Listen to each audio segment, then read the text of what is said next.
शेतकरी ब्लॉगमध्ये आपलं स्वागत आहे मित्रांनो. तर तुम्ही पाहू शकता मित्रांनो, हे जे चारा आहे ते इकडं आपण आपल्या बैलगोठ्यामध्ये भरून चारा एवढं उरलेलं आहे. तर आपले बैल नेहमी इथं राहतात आणि इथं मस्तपैकी लिंबाचं झाड आहे. झाडाखाली मस्त हवा असते, थंडीगार झाडाखाली मस्तपैकी बांधलेले असतात. रोजचं इथं पाणी वगैरे तिकडं आपली पाण्याची सोय तिकडे केलेली आहे बैलांसाठी पिण्यासाठी. आणि इथं मात्र चारा होता, बाकीचा इकडचं जे चारा होता आणि निम्मपेक्षा जास्त चारा आपण भरून घेतला आहे आपल्या बैलच्या गोठ्यामध्ये. आणि एवढं चारा बाकी मित्रांनो, ते त्यांना इथं रोज लागतं आपल्याला. हे आपले कांदे काढायचे आलेले आहेत, तेव्हा आपण त्यांना इथे येऊन असं झाडाखाली बांधून देऊ शकतो आणि त्यांना हे चारा आपण टाकून शकतो.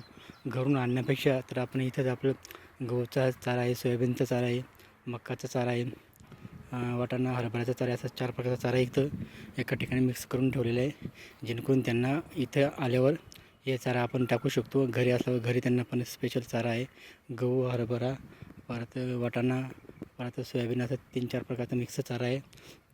तर चारा आपण भरून ठेवलेला आहे आणि इथं पण त्यांना खायला 2-3 महिने इथं राहतील, तोपर्यंत त्यांना ह्या चारा पुरेल एवढा चारा आपण ठेवलेला आहे.